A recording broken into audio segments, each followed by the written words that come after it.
बिस्मिल्लाहिर्रहमानिर्रहीम। अस्सलातु वस्सलामु अलैका या रसूलल्लाह व अला आलिका व अस्हाबिका या हबीबल्लाह। अस्सलामु अलैकुम मुअज़्ज़ज़ नाज़रीन व सामीन। उम्मीद करता हूँ कि आप सब अल्लाह के फजल व करम से ठीक हैं और अल्लाह ताला से दुआ करता हूँ कि अल्लाह ताला आप लोगों को खुश व खुर्रम रखे और आप लोगों की तमाम तकालीफ परेशानियों को दूर फरमाए। आज की वीडियो का अनवान है, नमाज में अगर वज़ू टूट जाए तो क्या सारी नमाज दोबारा दोहराएंगे?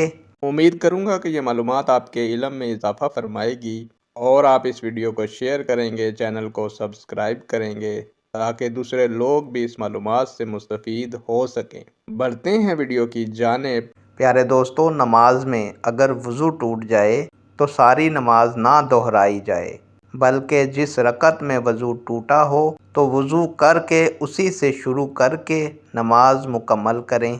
इस अमल को बिना करना कहते हैं।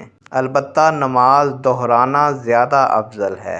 हदीस मुबारका में हज़रत आयशा रज़ियल्लाहु ताला अन्हा से मरवी है कि हुज़ूर नबी अकरम सल्लल्लाहु अलैहि वसल्लम ने फरमाया, जिसे नमाज में कै, नक्सीर या मज़ी आ जाए वो लौट कर वज़ू करे और जहाँ नमाज को छोड़ा था वहीं से शुरू कर दे, लेकिन इस दौरान किसी से कलाम ना करे। नेक दुआओं के साथ आपसे इजाज़त चाहूँगा। अल्लाह ताला आप लोगों का और मेरा हामी व नासिर हो। अल्लाह हाफिज़।